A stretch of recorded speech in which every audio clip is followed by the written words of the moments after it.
ఏంటనుకుంటున్నారా? మన ఒక్కో సమస్యకి ఆ శివయ్యకి ఒక్కో మంత్రం ఉంది. ఆ మంత్రాన్ని జపించడం వల్ల మన సమస్యలు దూరం అవుతాయి. అవేంటి అనేది ఈ వీడియోలో తెలుసుకుందాం. శివ మహాపురాణం ప్రకారం ఓం నమ శివాయ అనే మంత్రం జపించడం వల్ల మన ఆరోగ్యం బాగుంటుంది. ఓం నమో భగవతే రుద్రాయ అనే మంత్రం జపించడం వల్ల మీ జీవిత ధ్యేయాలు అంటే మీ గోల్స్ ఏవైతే ఉన్నాయో అవి రీచ్ అవుతారు. మూడవది మృత్యుంజయ మంత్రం.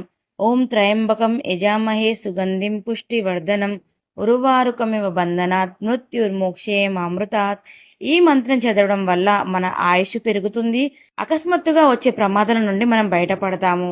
నాలుగవది ముఖ్యమైనది ఓం తత్పురుషాయ విద్మహే మహాదేమాయ ధీమహి తన్నో రుద్ర ప్రచోదయాత్. ఈ మంత్రం జపించడం వల్ల ఈ మధ్య ప్రతి ఒక్కరికి ఆర్థిక సమస్యలను బాధపడుతున్నారు కదా, ఆర్థిక సమస్యలు దూరం అవుతాయి.